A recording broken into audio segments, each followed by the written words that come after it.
while the financial world is mesmerized by the skyrocketing price of gold, a far more dangerous and immediate crisis is quietly unfolding in the shadows of the global supply chain.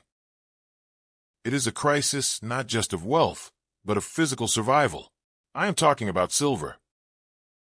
It involves a metal that is so absolutely critical to human progress that without it, the entire infrastructure of the 21st century simply stops functioning.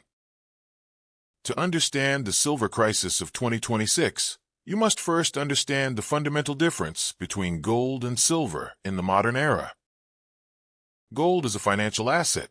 It is mined, refined, cast into beautiful bars, and then locked away in dark vaults. It sits there, doing nothing but holding its value, acting as a scorecard for the wealth of nations. It is treated with reverence. Almost every ounce of gold ever mined in human history still exists today in some form. Silver, on the other hand, has been drafted into a brutal, unending industrial war.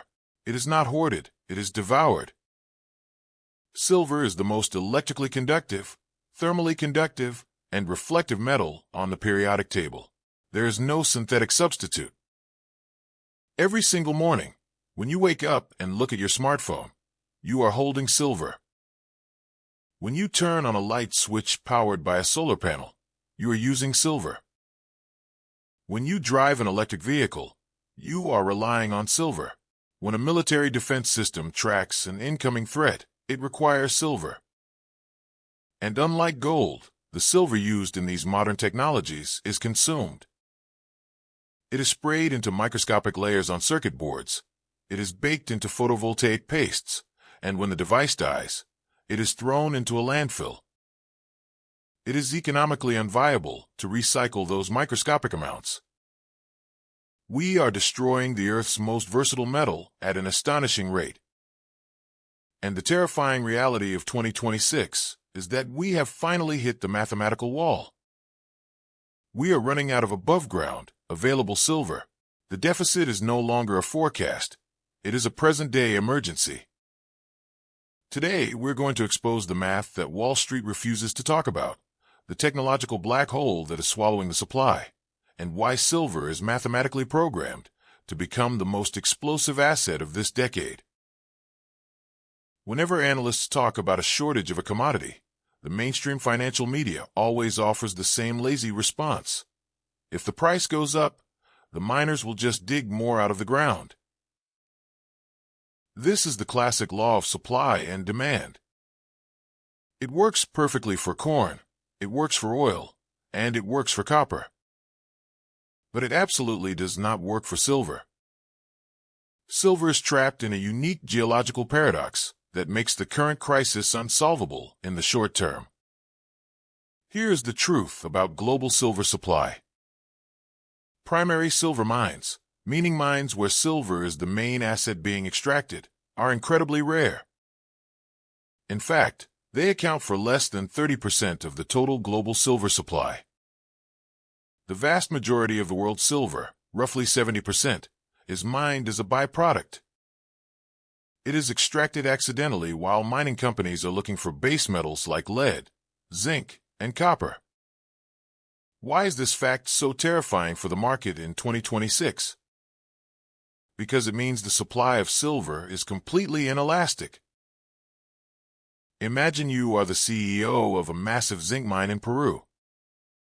Zinc is your primary product. Silver is just a nice bonus you find in the dirt. Suddenly, the industrial world is screaming for silver, and the price of silver doubles. Do you spend billions of dollars to expand your entire mining operation, hire thousands of workers, and move millions of tons of earth just to get a little bit more of your byproduct? No. Your business model is dictated by the price of zinc, not silver. If the global economy slows down and the demand for zinc falls, you will reduce your mining output. And when you reduce your zinc output, global silver production collapses with it, regardless of how desperate the tech industry is for the white metal. Furthermore, even if a company discovers a massive, pure silver deposit tomorrow morning, It takes an average of 10 to 15 years to bring a new mine into production. You have to navigate environmental permits, indigenous land rights, infrastructure construction, and massive capital funding. You cannot just flip a switch and turn on the silver tap. Because the paper price of silver has been heavily manipulated and kept artificially low for decades, the mining industry has been starved of exploration capital.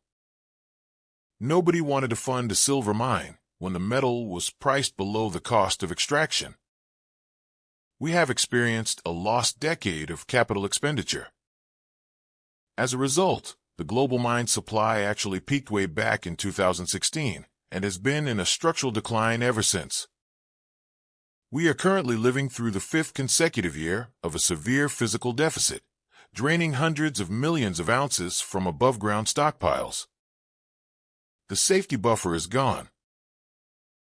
So, the supply is stagnant and unresponsive. Now, let's look at the demand side of the equation.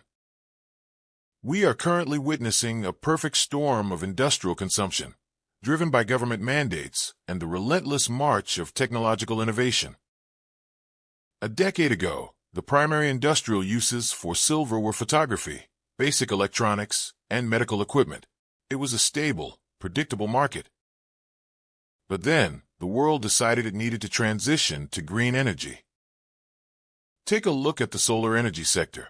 Photovoltaic technology relies heavily on silver paste to conduct electricity out of the solar cell. Solar power installations have been growing exponentially, fueled by multi-billion-dollar government subsidies across Europe, China, and the United States. In the early days, engineers tried to reduce the amount of silver used in each panel to save costs. They call this thrifting. But they have reached the physical limit of thrifting. If you use less silver, the panel loses efficiency and becomes economically useless. By 2026, the solar industry alone is consuming a staggering percentage of the entire global mining output. We are effectively taking monetary metal and baking it onto the roofs of houses, never to be seen again. Then, you add the electrification of the global transport fleet. An internal combustion engine vehicle requires a very small fraction of silver for its contacts. An electric vehicle is essentially a computer on wheels. It requires silver for its battery management systems, its regenerative braking circuits, its infotainment displays, and the autonomous driving sensors that keep it on the road. The mandate to ban gasoline cars by 2035 has forced automakers to secure massive physical silver contracts just to keep their assembly lines running. But the solar panels and the EVs are only part of the story.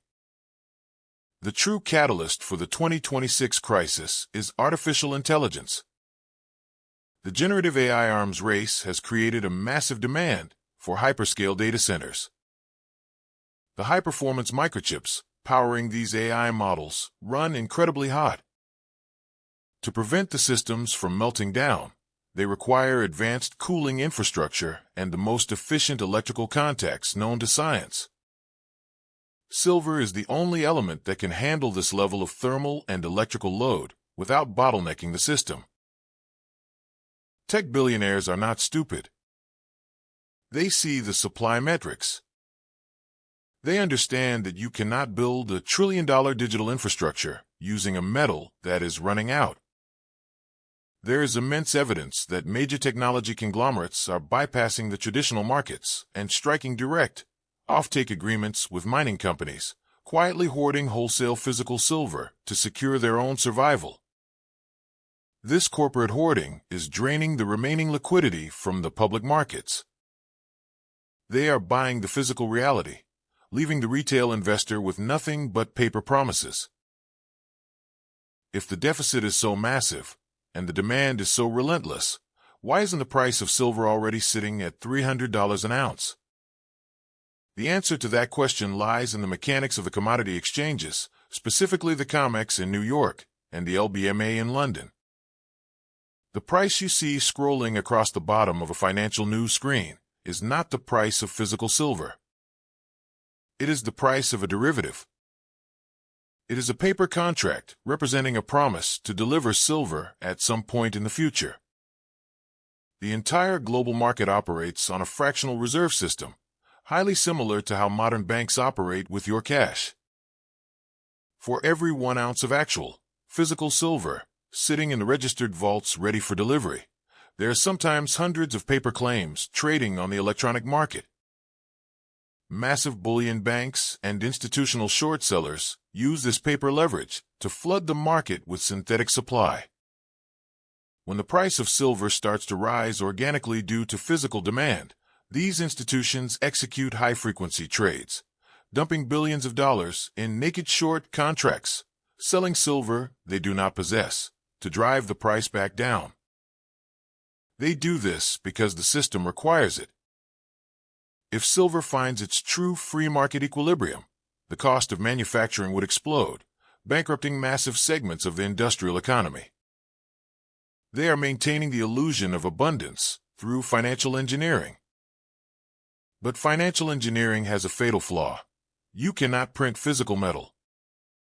A solar panel manufacturer cannot fulfill his quarterly quotas with a paper derivative. An automotive CEO cannot build a car out of a naked short contract.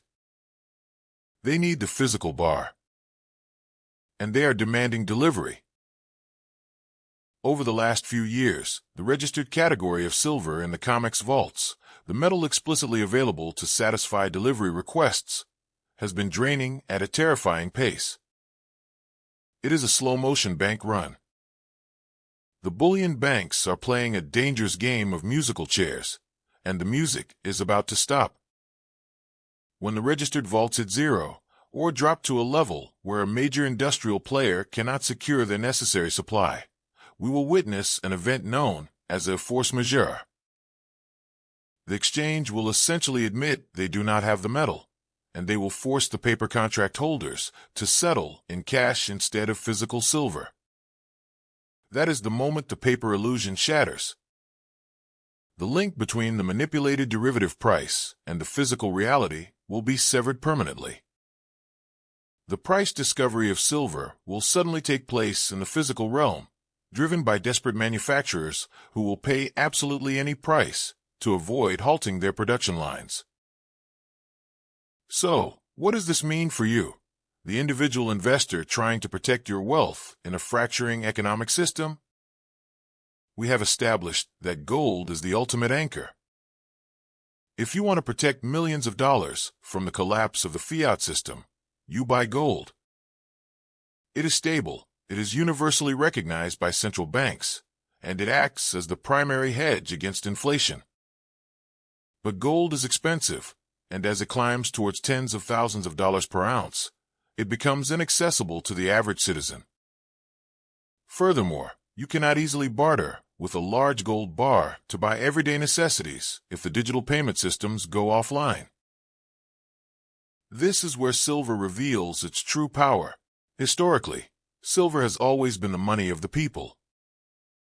In times of severe economic distress or hyperinflation, localized economies immediately revert to barter. Small denomination physical silver, particularly what is known as junk silver, the pre-1964 U.S. dimes and quarters that contain 90% silver, becomes the absolute lifeblood of local commerce. It is recognizable, difficult to counterfeit, and perfectly sized for trading for groceries, fuel, or repairs. But beyond its utility as survival money, silver represents the greatest asymmetric investment trade of our generation. Remember the gold-to-silver ratio we discussed. The Earth produces silver at a ratio of roughly 8:1 compared to gold. Historically, the financial ratio sat at 15:1. Yet, because of the paper market manipulation, Wall Street has priced it at absurd levels, sometimes over 80:1. When the physical squeeze breaks the COMEX pricing mechanism, this ratio will violently snap back to its historical norm. This means that while gold will undoubtedly rise to astronomical levels to account for the massive expansion of the fiat money supply, silver will rise exponentially faster. It acts like a coiled spring. It is the only hard asset that offers the wealth preservation of gold, combined with the explosive growth potential of a tech stock, backed by the undeniable physical demand of the entire industrial complex. You are standing at the intersection of a monetary crisis and an industrial crisis.